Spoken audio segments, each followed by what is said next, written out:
So maybe this is you. You picked up a weapon some guy on YouTube told you was great, but you just don't seem to be getting the mileage out of it you were hoping for. Something's clearly missing. I mean, how else do people deal so much damage with the same weapon you're holding right now?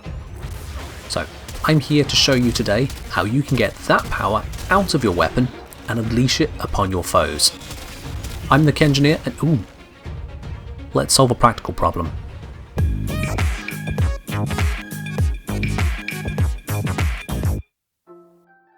Now I'm assuming you already know how to rank up mods. You do know how to rank up mods, right? I mean, if your build looks like this, I'd suggest first doing some fusion. If this applies to you, you're currently bringing a wooden dagger to a jousting tournament, asking me why it's difficult to win. So go ahead, go rank some of those up, come back to me. Ranked up some mods? Excellent. Let's jump in with the simplest ones first then. So, potatoes. Right now, we've got 30 capacity on this weapon, completely used up. With the so-called potatoes, which is your Orokin catalyst for weapons or Orokin reactors for frames, we can double that. So I'll just pop this into here right now, click on OK, and there we go, we've got 60 capacity to work with. Just like that, we have doubled the potential power of the weapon. So we can just pop in some extra mods. Let's see, we can go for heavy caliber, just pop on some extra damage there, and let me think, actually, what one would I want to... Yeah, let's pop on the Stormbringer, give us some corrosive damage, but with that we're already at the max capacity again. So, we need to move on to step 2. Okay, so the second best thing you can do to help enhance your weapon then, is to add a Forma. This will either add or change an existing polarity to one more suitable. So here I'm going to add on the V polarity, the names escape me. This means then that the heavy caliber mod I've got there is going to have reduced drain on the entire weapon. There we are. Oh, hang on, I'll just need to rank it up real quick. There we go, so now I can just get the Stormbringer mod back onto there, and we've got an extra 11 capacity to play with. So let's see, I mean 11 fits shred, so I can get some fire rate and punch through, although the bow already has a whole bunch of punch through, so maybe File Acceleration, that'll give me a lot of fire rate, especially being a bow. But, oh, and there's plenty of other mods to choose from, but the thing is, we're still capped out on the capacity, so obviously adding in more Forma will allow you to put in more mods, strong mods. You see how it's a repeating cycle. Okay, so I've wiped the bow clean, so we can look at the next bit I want to talk about. It's number 3, which is damage types. If you're struggling to deal the damage you want to be doing, then focusing on doing the correct damage is going to help you out in the long term. Against Grineer and Infested, a good place to start is with Corrosive, which you can see is made from Toxin and from Electricity. There we are, nice and simple, you've got some corrosive damage on the weapon. That will help you clear through armoured enemies, and it'll deal with plenty of the Infested as well. If you add on a bit of heat damage as well, that further reduces their armour, causes extra damage over time. Overall, this is a good kind of damage loadout to go for. Corrosive heat just works. Until you're up against the Corpus. At that point they've got no armour, they've got shields instead. Do you want to switch out that fire mod for a cold, do a quick rearranging like this, and there we go, we've got Magnetic and Toxin. Magnetic destroys shields, and Toxin just ignores shields. And then if you're against the Corrupted, you just swap these around. You've now got Corrosive and Cold. That's kind of your all-rounder. Corrosive handles your armoured enemies, Cold is better against shielded enemies. It's a nice jack-of-all-trades setup if you really need to. And lastly, if you're going against the hardiest of Grineer units, you can switch on to Radiation like this, that's electric and fire. Go for a Rad Viral build whilst you're at it if you got the space. That allows you to really deal with the ones with the higher armour, so that's your Noxes, that's your Thumpers. If you're struggling to get through those guys in particular, this is the setup. Now technically the weaker Infested are vulnerable to gas damage, but you can ignore that because they're very weak, you can kill them with anything. Okay, so let's just clear out those, give us a bit more room to work with, because this is a critical focused weapon. Next thing to improve your damage stats is to focus on your weapon, so I'm just going to search for critical here and get some of those mods. We got Point Strike, that goes into this slot, and we've got Vital Sense, also matches that slot.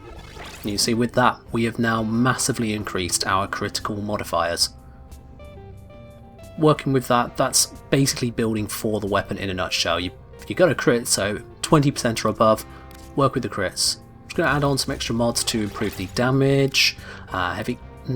Actually, no, I want to keep the accuracy, so let's get split chamber, get some multi-shot, just switching things around so they matched into the polarities.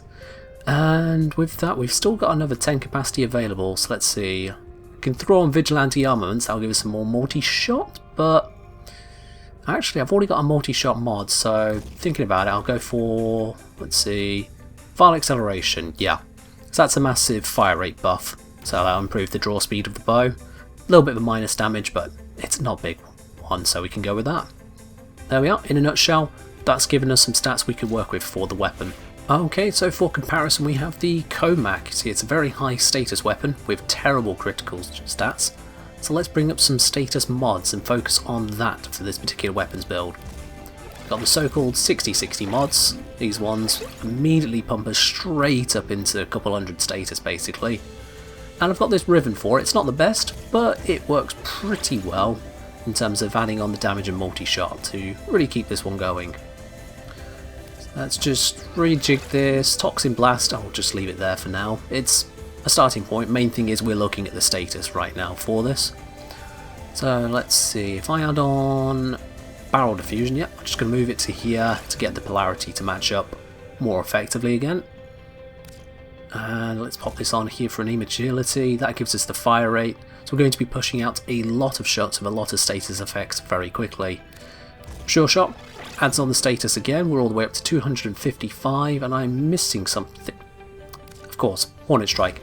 Can't forget Hornet Strike on a pistol build, but there we go. So that, in a nutshell, is how I'd go about making a quick status build for a status focused weapon. Pretty much grab your 60/60 mods and take it from there, and you see, the end result is worth it. Okay, so I've just teased my next tip, but that is to focus on the Riven for your weapon if you've got one. So this is a status focused weapon rather than crits, as we can see here. But looking at the Rivens I've actually got, this one is a crit damage one with slash and heat. That's got even more crits. Like right now, the Rivens I've got for this weapon are not designed to work with the weapon. Probably for a different build, but not for this particular one. So we're going to go over to the mods here and make some changes to those Rivens. Okay, I'm just going to work on this one for now, so let's head on over to cycling it. So we've got these crit stats at the moment, probably good for someone, might be killing someone by rolling this here, but I don't really want to keep this one, so let's see what I can get that's more suitable for the weapon I actually have.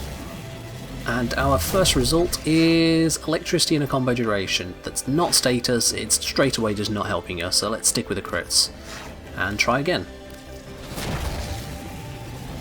Let's see, that is interesting. +2 range, a bit of extra range does help, and a lot of status chance. I would like more stats on it, but this is more focused to what we're looking for than the previous one. So, yeah, I guess I'm going to take this Riven. Going to give it a couple more rolls, take us up to 10 rolls just to try it out. And let's see here, so this one, we're going back to the crit chance. It's got nothing we're actually looking for here, so I'm going to stay with this first Riven.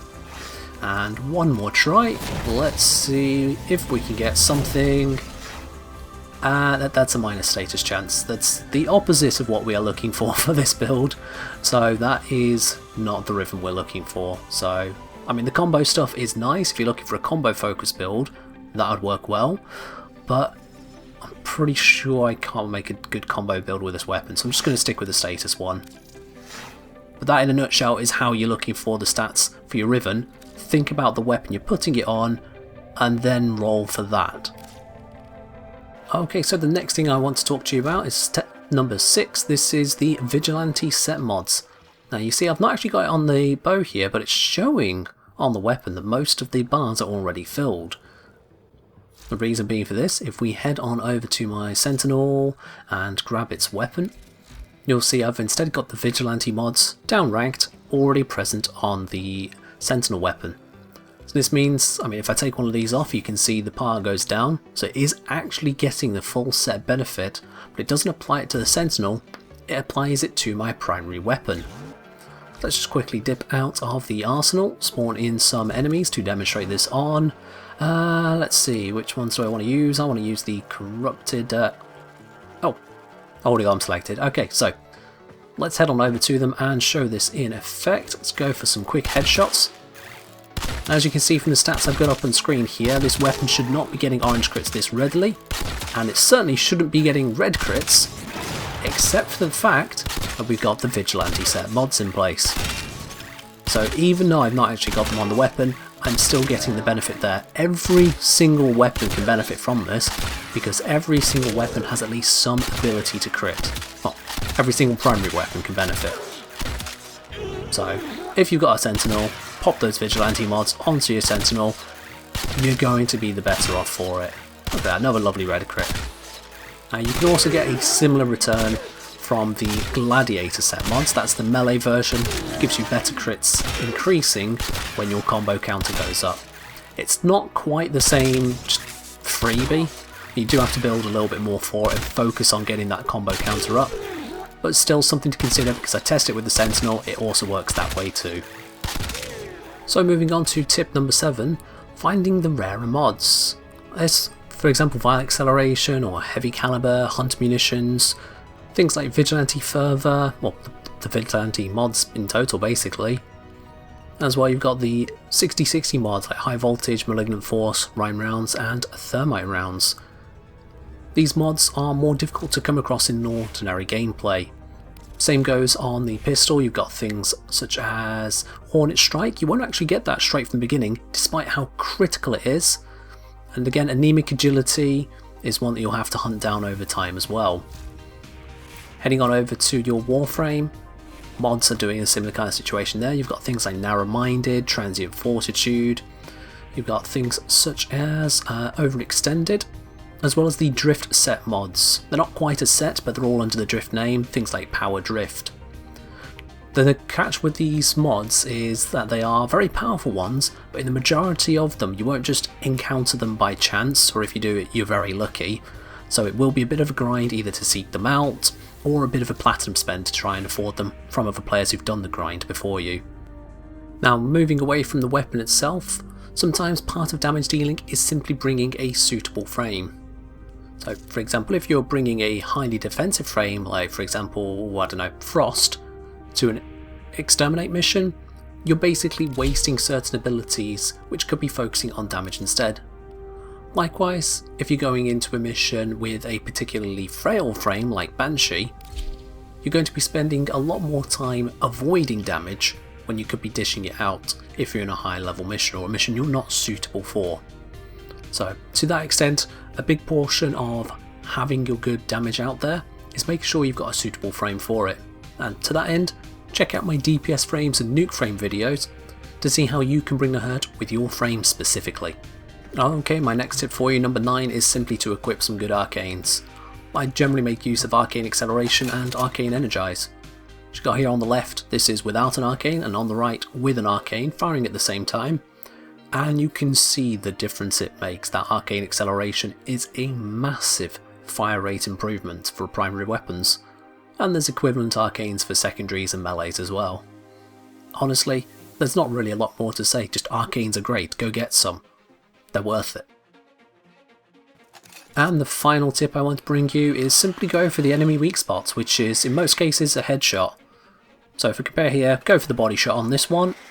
Let's see.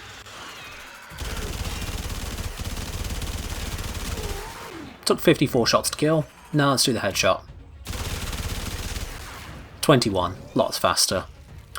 With Ospreys, it's basically just the front face of them. Oh, that was a one-shot kill. So you compare that to the body, right about there. You see the difference. For mowers, it's all about the crotch shot. So if you go for the head here, it's not actually their weak spot. Instead, you want to be going for basically right between the legs, although I think I missed slightly there. Disruptors, their head's pretty obvious, just go for that tentacle face. Oh, that was quick. And you see again, comparison here, go for the headshots. Much faster. With charges, don't worry about it, they're super weak. Look at this. I have to actually stop my shots to not instant kill it. So yeah, go for the enemy weak spots and you will basically double your damage output.